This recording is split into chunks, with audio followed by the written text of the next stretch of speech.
Lo que el FBI encontró sacude los cimientos de lo que quedaba del régimen venezolano. No es una filtración, no es una especulación. Es una operación encubierta de meses, construida con paciencia quirúrgica, que acaba de destapar una de las fortunas más obscenas que se hayan documentado en la historia reciente de América Latina. El nombre que está en el centro de todo esto es Nicolás Maduro Guerra, el hijo, el heredero, el que creyó que el apellido lo protegería para siempre. Se equivocó y las consecuencias de ese error van a ser devastadoras. Desde que su padre, Nicolás Maduro Moros, fue detenido en Brooklyn el pasado 3 de enero de 2026, junto a Cilia Flores, algo cambió fundamentalmente en la dinámica del poder en Venezuela. Cambió porque el escudo desapareció. Cambió porque el hombre que firmaba los decretos, el que recibía las llamadas, el que podía levantar el teléfono y hacer que una investigación se detuviera, está ahora en una celda fría en el Distrito Este de Nueva York, esperando que un fiscal federal le lea los cargos en voz alta. Y sin ese escudo, Nicolásito quedó expuesto, completamente expuesto, como una fortaleza a la que le arrancaron los muros de un solo golpe.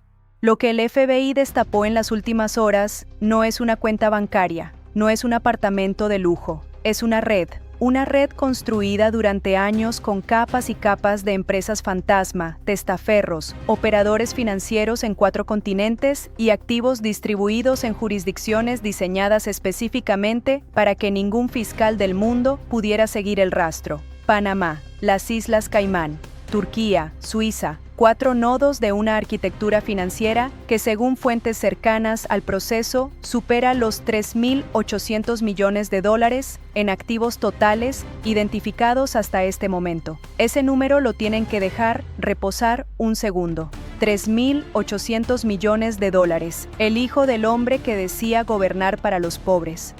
La magnitud de esto no tiene precedentes en la historia reciente de ningún proceso judicial vinculado a Venezuela. No es un caso aislado, no es una suma que se pueda explicar con herencias legítimas ni con negocios transparentes. Fuentes que tuvieron acceso a los documentos preliminares de la investigación describieron a esta redacción una estructura financiera de una sofisticación que requirió, en sus palabras exactas, años de planificación y acceso directo a los flujos de dinero del Estado venezolano. Eso no es una opinión, eso es lo que dicen los documentos. Y esos documentos están ahora en manos del Departamento de Justicia de los Estados Unidos.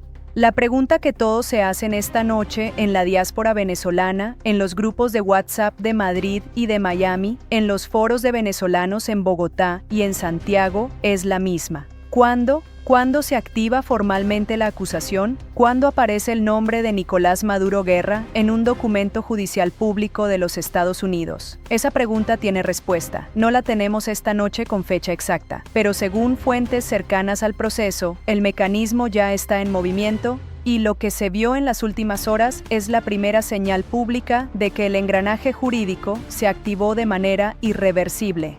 Irreversible. Esa palabra importa. Porque cuando el FBI mueve piezas de esta magnitud, no da marcha atrás. Y hay algo más que están pasando por alto la mayoría de los analistas que han comentado esta historia durante las últimas horas. Nicolásito no es solo el hijo de Maduro. Nicolásito fue construido durante años como el operador financiero del régimen, el que conectaba con los intermediarios internacionales, el que viajaba a las reuniones que el padre no podía tener sin crear un escándalo diplomático. Era el puente entre el aparato político del chavismo y el sistema financiero global que le permitía al régimen sobrevivir a las sanciones. Destruir ese puente no es solo un golpe moral, es un golpe estratégico, quirúrgico, y eso lo cambia absolutamente todo. Pero antes de contarles lo que ocurrió en las últimas 48 horas con los movimientos del Departamento de Estado y la respuesta que dio Marco Rubio, que nadie ha desglosado todavía con esta profundidad, hay algo que ocurrió en paralelo a la investigación del FBI y que convierte esta historia en algo todavía más grande de lo que parece a primera vista. Quédense, porque lo que viene a continuación redefine completamente el alcance de esta operación y sus consecuencias sobre la transición en Venezuela.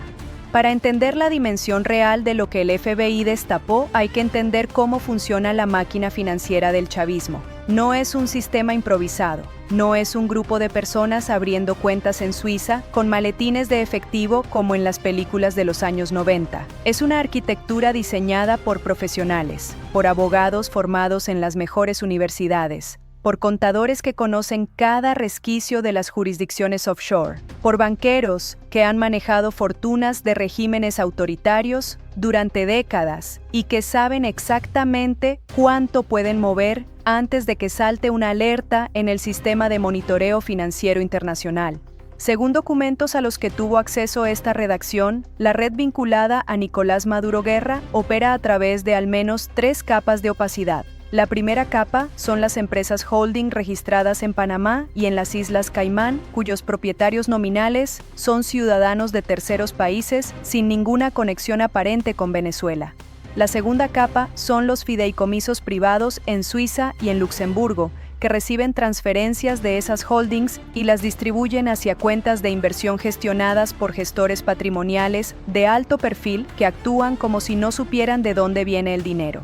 La tercera capa son los activos reales, propiedades, JADES, participaciones en empresas tecnológicas y de telecomunicaciones, arte, colecciones privadas, todo registrado a nombre de personas que en papel no tienen ninguna relación con el apellido Maduro.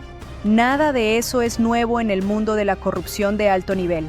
Lo que sí es nuevo, y esto es lo que hace que esta investigación sea un punto de inflexión, es que el FBI tiene ahora la cadena completa. No un fragmento, no una punta del hilo, la cadena entera. Fuentes cercanas al proceso describieron a esta redacción que la investigación logró reconstruir movimientos financieros que van desde transferencias originadas en empresas controladas por el Estado venezolano hasta su destino final en activos de lujo en Europa y en el Caribe. Y la firma de ese rastro, la huella digital de cada transacción, conduce a un mismo punto de origen. Eso es escalofriante. Y eso tiene consecuencias enormes. El papel de Marco Rubio en todo esto no puede subestimarse ni un segundo. Cuando Rubio asumió la gestión del expediente Venezuela desde el Departamento de Estado, no llegó con discursos. Llegó con una lista. Y esa lista tiene nombres que el régimen chavista nunca creyó que un gobierno norteamericano se atrevería a tocar. Durante años, la estrategia del chavismo fue simple: mezclar lo político con lo económico. Hacer que tocar a Venezuela fuera demasiado costoso para cualquier administración estadounidense, porque tocar a Venezuela significaba tocar intereses financieros, energéticos y comerciales de actores que tenían influencia en Washington. Esa estrategia funcionó durante años. Funcionó con parte de la administración Obama. Funcionó en algunos momentos de la primera administración Trump. Funcionó parcialmente durante los años de Biden. Con Rubio no funciona. Cada sílaba de la política hacia Venezuela desde el Departamento de Estado fue aprobada por la Casa Blanca. Cada movimiento, cada sanción, cada conversación con un fiscal federal sobre el alcance de una investigación. Todo tiene el sello de una coordinación que va desde el Departamento de Justicia hasta el Departamento del Tesoro, pasando por el Consejo de Seguridad Nacional. Eso no es una teoría. Es la arquitectura institucional de cómo funciona una presión coordinada de alto nivel cuando hay voluntad política real. Y esta vez hay voluntad política real. Sin previo aviso, se convirtió en la pesadilla que el chavismo nunca supo cómo enfrentar. La pregunta que les dejo en este punto para que la respondan en los comentarios es esta. ¿Creen ustedes que Nicolásito intentará negociar una salida antes de que se formalice la acusación? ¿O creen que seguirá apostando a que la transición en Venezuela le dé tiempo para desaparecer los activos? Déjenlo en los comentarios con su nombre y desde qué ciudad están viendo este video, porque esta decisión que tome Nicolásito en los próximos días va a definir el rumbo de la transición en Venezuela más de lo que muchos analistas están dispuestos a admitir. Mientras esto ocurría en los pasillos del Departamento de Justicia en Washington, algo más estaba sucediendo en las últimas 48 horas que confirma que lo del FBI no es un movimiento aislado. Y esto es fundamental para entender que no estamos ante una coincidencia. Estamos ante una estrategia coordinada que se ejecuta con una precisión que no deja lugar a la improvisación. Fuentes del entorno diplomático latinoamericano que pidieron el anonimato confirmaron a esta redacción que en los últimos días hubo comunicaciones directas entre el Departamento de Estado y al menos 2 gobiernos europeos que tienen jurisdicción sobre activos vinculados a la red que investiga el FBI. No vamos a revelar cuáles son esos 2 gobiernos porque hacerlo comprometería fuentes que necesitamos proteger. Pero sí podemos decir que esas comunicaciones no fueron de cortesía. Fueron requerimientos formales, requerimientos con un tono que, según las fuentes, fue descrito como inequívoco, sin ambigüedad, sin los eufemismos diplomáticos habituales. El mensaje fue claro: cooperen o expliquen públicamente por qué no lo hacen. Eso importa porque revela que la operación no termina en Brooklyn, no termina con el padre preso. La operación se extiende hacia donde está el dinero, y el dinero no está en Venezuela. El dinero del chavismo hace mucho tiempo que no está en Venezuela, está en Europa, está en el Caribe, está en cuentas que operan bajo la protección de marcos legales diseñados para proteger la privacidad financiera. Y el FBI, con el respaldo del Departamento de Estado bajo la gestión de Rubio, está desmantelando esa protección jurisdicción por jurisdicción. El reloj corre en su contra. En contra de todos los que pensaron que el dinero estaba a salvo porque estaba lejos. Este no es el primer caso en el que una investigación del FBI vinculada a Venezuela llega a estas jurisdicciones, pero sí es el primero en el que el sujeto principal de la investigación es el hijo del hombre que durante años fue el jefe de Estado. Eso cambia la naturaleza jurídica del caso, cambia el perfil político del proceso, y cambia la respuesta que los gobiernos europeos pueden permitirse dar. Porque decirle que no al FBI cuando el caso involucra a Nicolás Maduro Moros, ya preso en Brooklyn, no es lo mismo que decirle que no al FBI cuando el caso involucra a un funcionario menor. El nivel de presión es cualitativamente diferente, y eso no es casualidad. Nada de lo que está ocurriendo en este momento es casualidad. Ahora permítanme contarles algo que no aparece en los grandes medios y que en esta redacción consideramos fundamental para entender el panorama completo. La red financiera que el FBI está desmantelando no solo es un mecanismo de enriquecimiento personal, cumple una función política activa. El dinero que circula por esas cuentas en Panamá, en las Islas Caimán, en Turquía y en Suiza no es solo el botín de la corrupción, es también el combustible operativo del régimen. Es el dinero que paga a los operadores políticos en el exterior. Es el dinero que financia la propaganda. Es el dinero que sostiene redes de influencia en medios latinoamericanos. Es el dinero que paga abogados en jurisdicciones internacionales para bloquear extradiciones y retrasar procesos judiciales.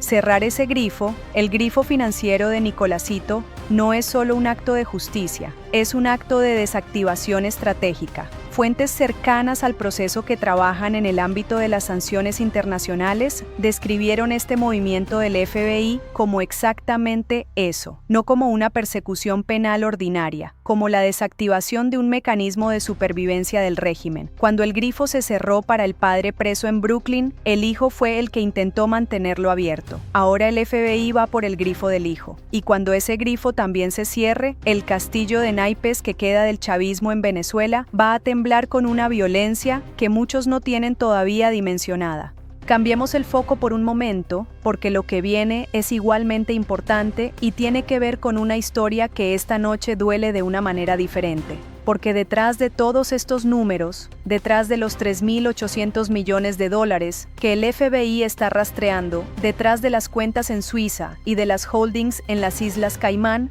hay rostros, hay vidas, hay venezolanos reales que pagaron con su propia carne la acumulación de esa fortuna obscena.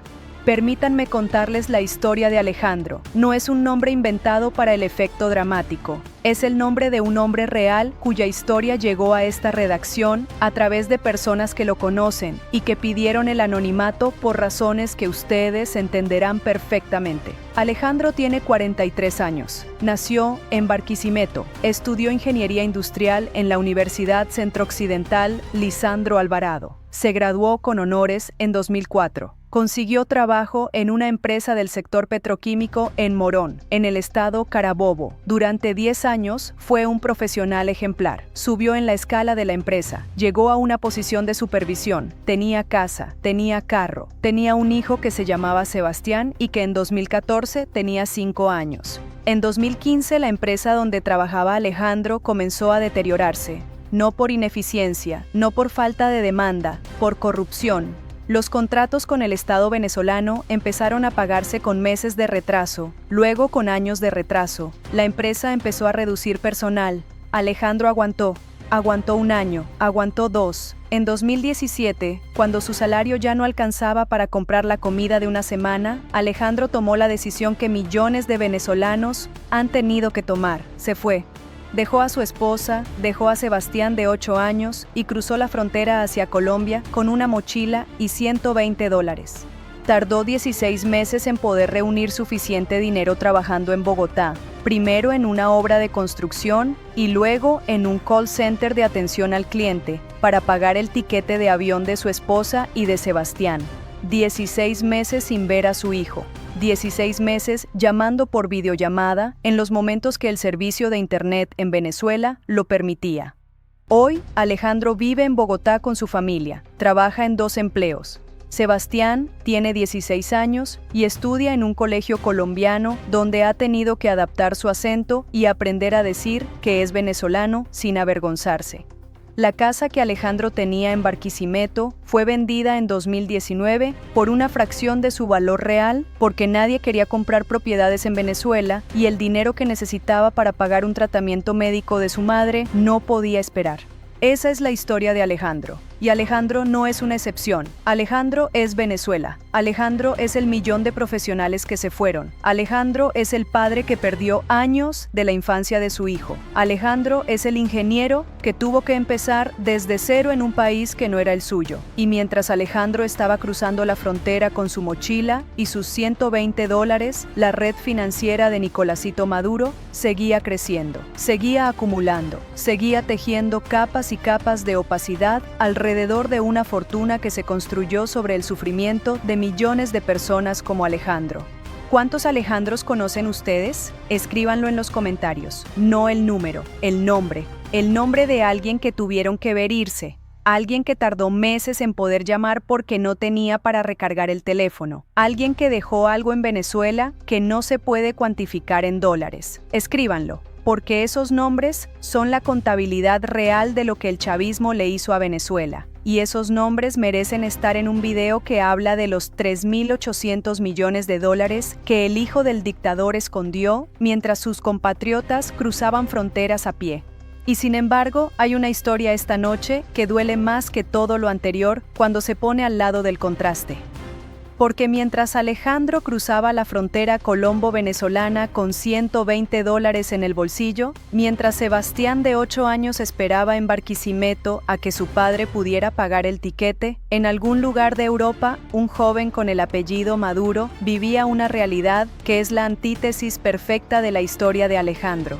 Fuentes cercanas a comunidades venezolanas en el sur de Europa, con acceso a información sobre movimientos de personas del entorno del régimen, confirmaron a esta redacción que en los últimos años miembros del círculo familiar del chavismo han utilizado activos vinculados a la red que ahora investiga el FBI para mantener un estilo de vida en Europa que resulta obsceno en el contexto de lo que ocurre en Venezuela. Propiedades en zonas residenciales de primer nivel, vehículos de lujo de marcas que un venezolano promedio no podría pagar con 40 años de salario, gastos en restaurantes y hoteles de 5 estrellas que según fuentes con acceso a información financiera de ese entorno superaban mensualmente lo que una familia venezolana de clase media gana en varios años al tipo de cambio real.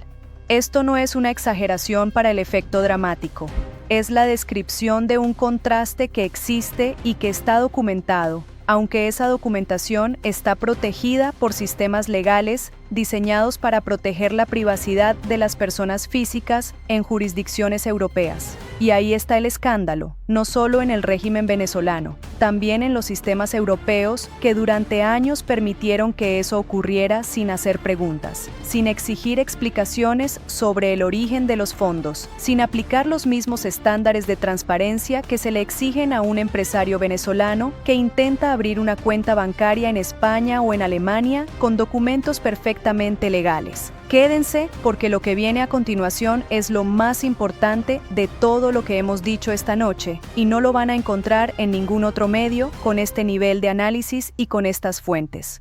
La hipocresía del sistema europeo frente a los dineros del chavismo es uno de los capítulos más vergonzosos de la complicidad occidental con la destrucción de Venezuela. Durante años, los mismos gobiernos que condenaban a Maduro en los foros internacionales, los mismos que firmaban declaraciones de apoyo a la democracia venezolana, los mismos que recibían a representantes de la oposición en sus cancillerías con palabras de solidaridad, permitían en su territorio la presencia de activos, propiedades y personas vinculadas al régimen. Permitían que el dinero robado al pueblo venezolano circulara por sus sistemas financieros, comprara propiedades en sus ciudades y financiara un estilo de vida que era la burla más cruel imaginable para cada venezolano que vivía en esa misma ciudad trabajando 12 horas diarias para pagar el alquiler.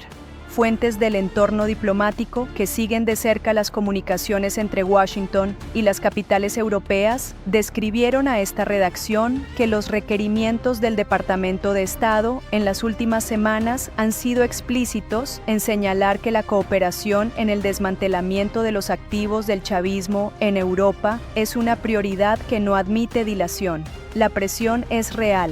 Y la respuesta de algunos gobiernos europeos, según las mismas fuentes, ha comenzado a ser más sustantiva de lo que el chavismo esperaba. El efecto dominó ya empezó, y cada dominó que cae en Europa es un golpe al sistema financiero que mantenía vivo lo que queda del régimen. Hay algo que necesitamos decir con claridad esta noche. María Corina Machado y el Movimiento Democrático Venezolano llevan años documentando exactamente esto. Llevan años señalando con nombres y apellidos, con estructuras y jurisdicciones, la arquitectura de la corrupción chavista. Llevan años diciéndole al mundo que detrás del discurso bolivariano del socialismo para los pobres había una maquinaria de enriquecimiento personal de dimensiones monumentales. Durante años, esa documentación fue ignorada, minimizada o tratada como propaganda opositora. Hoy, el FBI confirma lo que María Corina y la oposición venezolana dijeron durante años, y eso no tiene precedentes en la historia reciente de ningún proceso político en América Latina. Exigimos esta noche, desde esta tribuna y con la legitimidad que nos dan los millones de venezolanos que nos ven, que los gobiernos europeos que tienen jurisdicción sobre activos vinculados a la red, investigada por el FBI, actúen con urgencia y sin las dilaciones habituales de la burocracia diplomática. No hay tiempo para procedimientos que duran años. No hay tiempo para los formalismos que históricamente han protegido la riqueza de los criminales mientras sus víctimas esperaban justicia. El momento es ahora. La presión de Washington es real. La investigación del FBI es contundente. Lo que falta es la voluntad política de los gobiernos europeos para estar del lado correcto de la historia. Y ahora viene la parte que más me costó decidir si revelar esta noche, porque implica hablar de dinámicas internas que según nuestras fuentes todavía no se han hecho públicas y que tienen consecuencias directas sobre lo que va a ocurrir en Venezuela en los próximos meses. Lo que el FBI destapó sobre Nicolásito no opera en un vacío político, opera en el contexto de una Venezuela donde Delcy Rodríguez gobierna como presidenta interina con la legitimidad prestada de una transición que nadie ha podido todavía formalizar. Opera en el contexto de un Diosdado Cabello, que según fuentes dentro del círculo de poder venezolano, sigue saboteando desde dentro cualquier movimiento que percibe como una amenaza a su posición y a sus propios activos financieros. Y opera en el contexto de una presión de Washington que exige elecciones libres antes de finales de 2026, con una insistencia que no tiene precedente en ninguna administración estadounidense anterior. Esos tres elementos, la investigación del FBI sobre Nicolásito, la fragilidad del gobierno interino de Delcy y la presión de Washington por elecciones, no son historias separadas. Son los tres lados de un triángulo que se cierra sobre lo que queda del chavismo con una precisión que, guarden esta predicción, va a producir una crisis interna en el aparato del régimen antes de que terminen los próximos 90 días.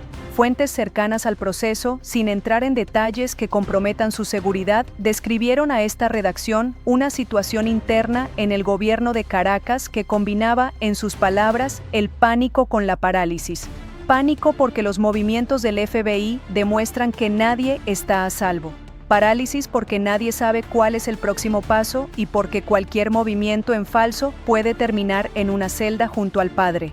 Diosdado Cabello es la variable más peligrosa de esta ecuación. Siempre lo ha sido. Diosdado no opera con la lógica de un político que piensa en el legado histórico. Diosdado opera con la lógica de un hombre que sabe que tiene más que perder que cualquier otro actor del régimen y que está dispuesto a cualquier cosa para preservar lo que acumuló durante décadas.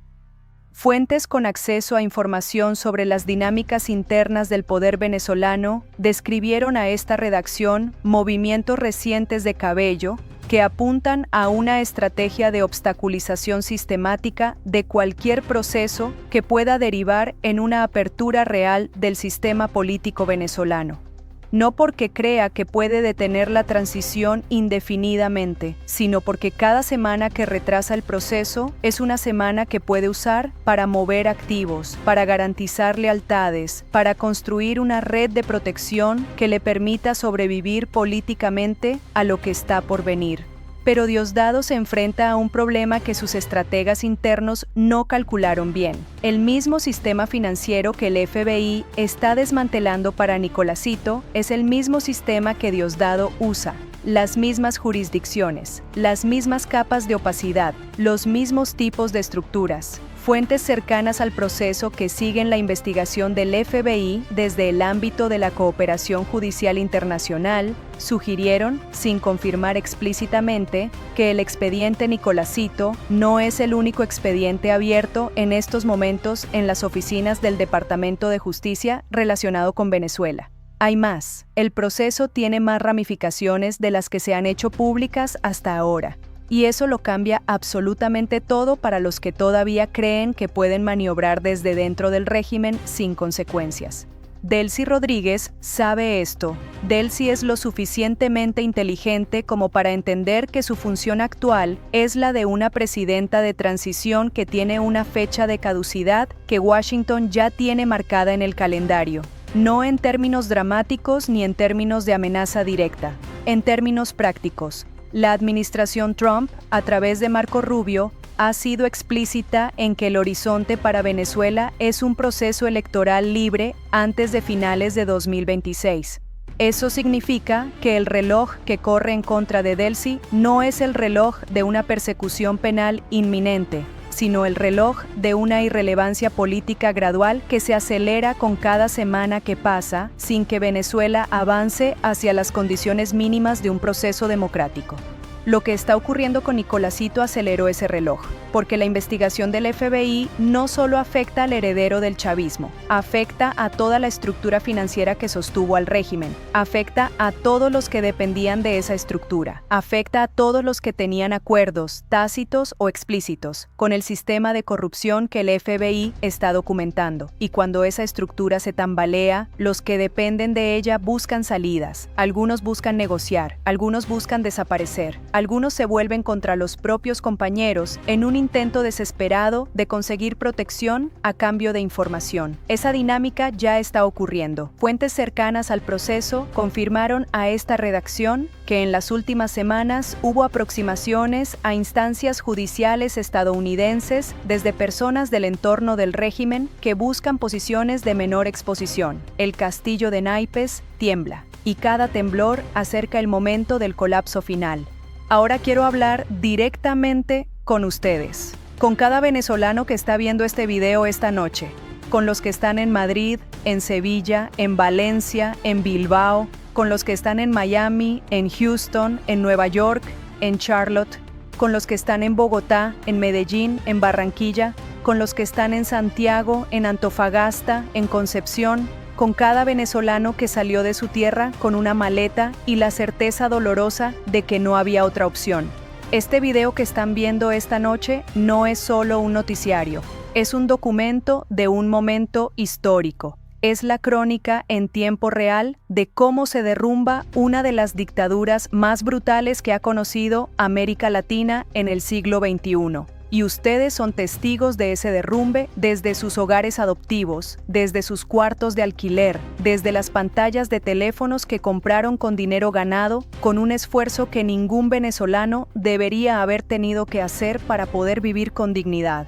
Quiero hablarle específicamente al venezolano que está en Madrid esta noche, al que trabaja en la hostelería, al que limpia casas, al que cuida ancianos, al que entrega comida en bicicleta, al que hizo su carrera universitaria en Venezuela con esfuerzo y hoy trabaja en algo que en su país habría sido incompatible con su formación, porque en su país ya no había lugar para los que querían vivir con decencia. Lo que el FBI destapó esta noche es parte de la respuesta a la pregunta que te has hecho miles de veces. ¿Por qué?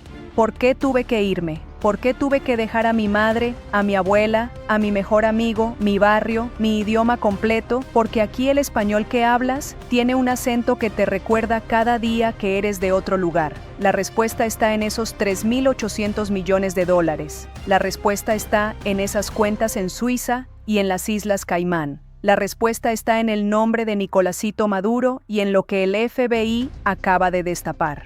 Quiero hablarle al venezolano que está en Miami esta noche, al profesional, al que llegó con un título universitario y tuvo que revalidar durante años mientras trabajaba en lo que había.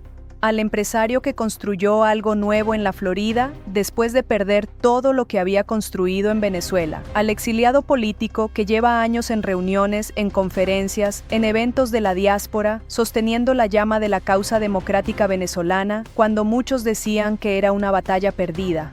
Esta noche el FBI les da la razón. Esta noche el Departamento de Justicia de los Estados Unidos les dice que la resistencia tuvo sentido, que los años de documentación, de denuncia, de testimonio ante comités del Congreso y ante organismos internacionales no fueron en vano. El aparato jurídico más poderoso del mundo está hoy siguiendo el mismo rastro que ustedes señalaban hace años. Quiero hablarle al venezolano que está en Bogotá esta noche, en una ciudad que los acogió con generosidad, pero que también los puso a prueba. En un país que comparte frontera con Venezuela y que durante años vivió en carne propia las consecuencias del régimen chavista, porque el caos de Venezuela se exportó con violencia, con drogas, con grupos armados, con migraciones que pusieron a prueba la capacidad institucional colombiana. Para el venezolano en Colombia, esta noticia tiene una resonancia especial, porque Colombia sabe mejor que nadie lo que cuesta vivir al lado de un régimen que usa el territorio y los recursos del Estado para financiar el crimen. La investigación del FBI sobre Nicolásito tiene implicaciones regionales que Colombia entiende visceralmente. Y eso no es casualidad. Quiero hablarle al venezolano que está en Santiago esta noche, en la ciudad más lejana de la diáspora masiva venezolana, en el país que parecía tan diferente, tan formal, tan austero y que sin embargo se llenó de venezolanos que llegaron buscando lo que Venezuela ya no podía darles: estabilidad, seguridad jurídica, la posibilidad de hacer un plan a 5 años sin que un decreto presidencial o un colapso económico lo destruyera de un día para otro. Para el venezolano en Chile, esta noticia también es personal, porque para llegar a Santiago muchos de ellos cruzaron fronteras que no estaban diseñadas para ser cruzadas a pie. Muchos de ellos pasaron por situaciones de dignidad extremadamente comprometida durante el camino, y llegaron, y construyeron algo, y siguen siendo venezolanos. Y esta noche el FBI confirma que lo que dejaron atrás, lo que les arrebataron, fue el producto de una corrupción documentada y perseguida por la justicia más poderosa del mundo. Hay venezolanos que no pudieron irse, que se quedaron, que aguantaron, que siguen en Caracas, en Maracaibo, en Valencia, en Barquisimeto, en los barrios y en los llanos, esperando que el país cambie porque no tuvieron o no quisieron tener otra opción. A esos venezolanos también les hablamos esta noche, a los que resisten desde adentro, a los que mantienen viva la llama de la dignidad en las condiciones más adversas, a los que van a las marchas cuando todavía había marchas, a los que se negaron a afiliarse al partido del gobierno para mantener un trabajo mísero, a los que criaron a sus hijos en la escasez diciéndoles que Venezuela iba a cambiar, a los que tienen a su familia en el exterior y se niegan a irse porque sienten que irse sería rendirse. Venezuela renacerá, y ese renacer va a incluir a los que se fueron y a los que se quedaron. No hay una Venezuela del exilio y una Venezuela del interior, hay una sola Venezuela. Y esa Venezuela tiene el derecho y el deber de reclamar todo lo que le fue robado. Lo que el FBI destapó esta noche sobre Nicolásito Maduro es parte de un proceso que tiene una dirección, una sola dirección, hacia adelante, hacia la justicia, hacia la recuperación.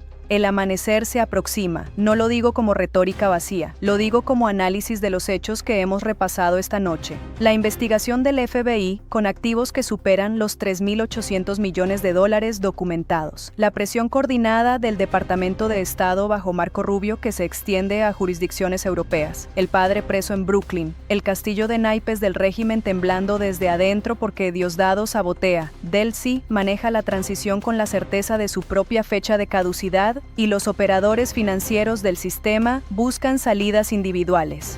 La oposición democrática, con María Corina Machado al frente, con más legitimidad que nunca porque el tiempo le dio la razón en todo lo que denunció. Y el pueblo venezolano, dentro y fuera de Venezuela, más unido que nunca en la certeza de que esto no tiene vuelta atrás. Guarden esta predicción. Antes de que termine el primer semestre de este año, vamos a ver movimientos jurídicos formales que van a llevar el nombre de Nicolásito Maduro a documentos públicos de la justicia estadounidense. Antes de que termine el año, vamos a ver negociaciones sobre la transición en Venezuela que van a implicar concesiones que el régimen hoy dice que nunca aceptará. Y antes de que termine 2026, Venezuela va a tener un proceso hacia elecciones con condiciones que ningún proceso chavista tuvo nunca. Fuentes cercanas al proceso que siguen estas negociaciones desde distintos ángulos convergieron en la misma dirección cuando esta redacción les preguntó sobre el horizonte realista. El proceso es irreversible. Lo que el FBI hizo esta noche, cerrando el cerco sobre la arquitectura financiera del chavismo, lo hace todavía más irreversible. Esto no tiene precedentes en la historia reciente de Venezuela. No en la magnitud del proceso judicial, no en la coordinación entre instituciones estadounidenses y europeas, no en el nivel del objetivo, el hijo del expresidente preso, la red financiera expuesta, los activos identificados y en proceso de bloqueo, la presión diplomática acompañando la presión judicial, todo al mismo tiempo, con una precisión devastadora que no deja margen de error ni espacio para la improvisación del régimen. Para terminar, la pregunta que quiero dejarles esta noche en los comentarios es esta, y quiero que sean específicos. ¿Qué jurisdicción europea creen ustedes que tiene la mayor responsabilidad de actuar con urgencia sobre los activos del chavismo identificados por el FBI? Dense el tiempo de pensar la respuesta. Escríbanla en los comentarios con argumentos, porque esa conversación importa, porque la presión pública sobre los gobiernos europeos también es parte del proceso. Y la diáspora venezolana en Europa tiene una voz que en 2026 ya no puede ser ignorada por los gobiernos que los acogen. Si llegaron hasta aquí, es porque Venezuela les importa, es porque no se conforman con el silencio ni con la resignación, es porque son parte del millón de venezolanos que entienden que la información es poder y que compartir la verdad es un acto político. Les pedimos que suscriban a este canal si todavía no lo han hecho, que activen la campanita para no perderse ningún video. que dejen su comentario abajo, que compartan este video con cada venezolano que conocen, con cada latino que quiera entender qué está pasando realmente en Venezuela, con cada amigo que todavía no comprende la magnitud de lo que está ocurriendo. Compartir este video es gratis y puede ser la diferencia entre que alguien se informe o que siga sin entender por qué Venezuela importa. Venezuela renacerá, no como un deseo, como una certeza construida sobre los hechos que analizamos esta noche. Buenas noches desde donde estén y hasta la próxima entrega.